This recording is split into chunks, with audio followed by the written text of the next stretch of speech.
Hey everybody, it is the D.D.N.O system, and interesting things have happened this week. Let's talk about it.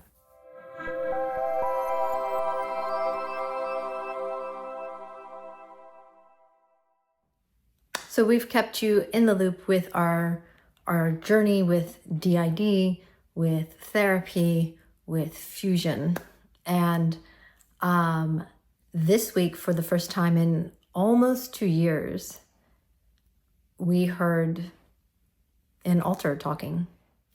I was telling a friend, I was like, this is almost like a culture shock. Like you were in a culture and then you went to another culture and then this culture and you're like, oh yeah, right.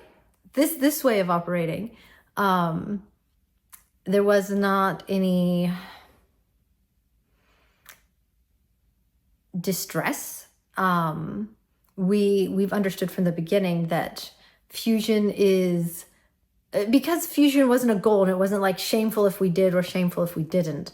We were able to engage with the subject and read a lot of accounts where like it's, fusions aren't necessarily a permanent thing. But during like times of stress, altars might come apart to deal with this. So we weren't distressed, we were just surprised. And how it felt is like, the best analogy I've come up with so far is like, so when I talk singular, it's still the plurality of us. It's like if we're all in a bed under the blanket and it feels warm and connected and together.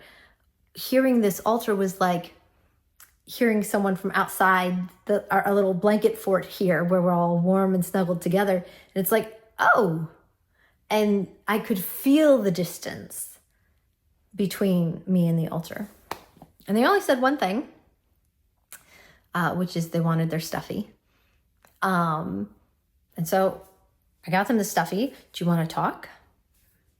No response. Do you want a front? No response.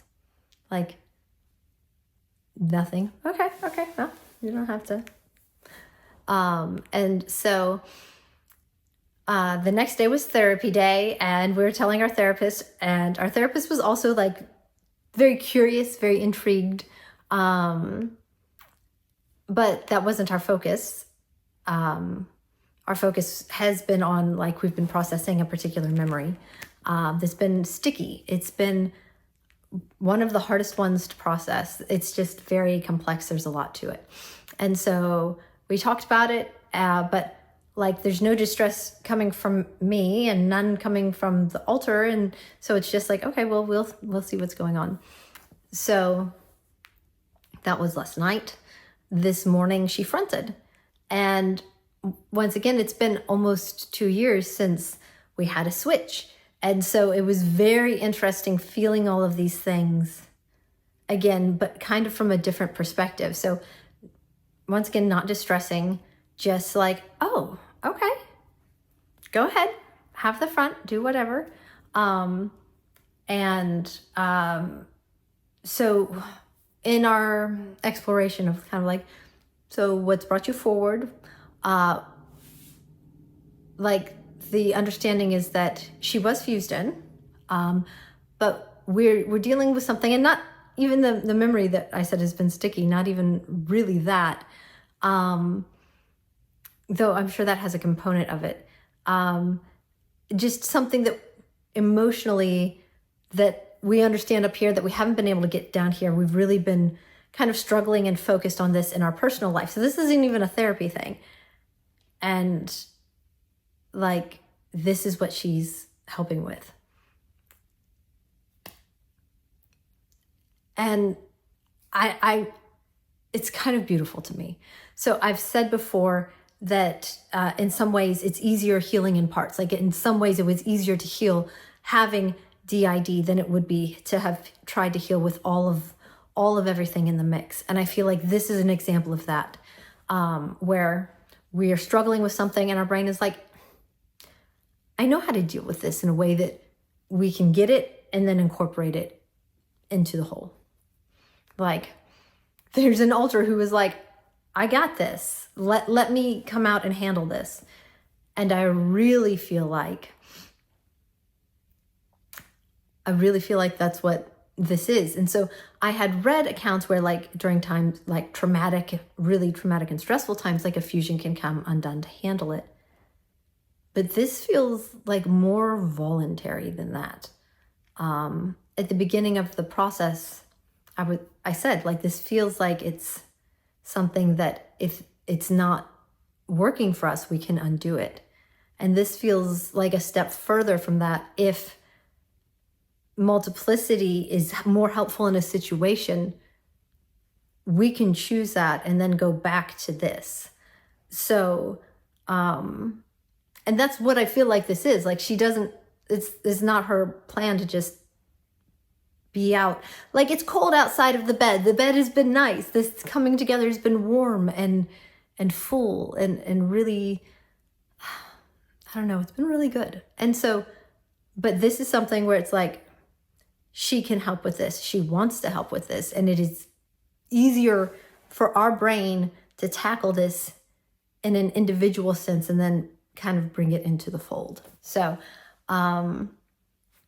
that's where we're at. We have a friend who fused, I want to say maybe a year before we did. And they experienced things where altars, despite them mostly, like them being all fused most of the time, altars would come out occasionally, and they called it fluidly plural. And I was like, ooh, I like that. And so I think that that is a very good way of thinking about it.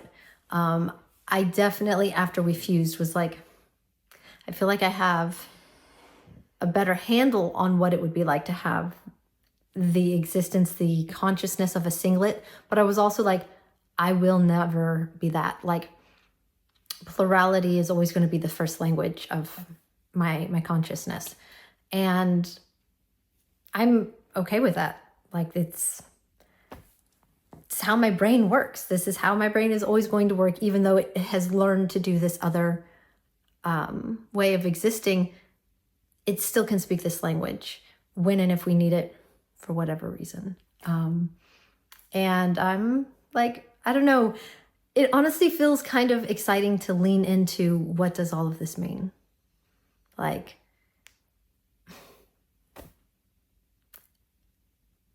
I had worried before that if, for whatever reason, like fusion had come undone, that we would feel, a kind of way about it, but we don't at all. We're like, yeah, this is fine. Like, this is us existing.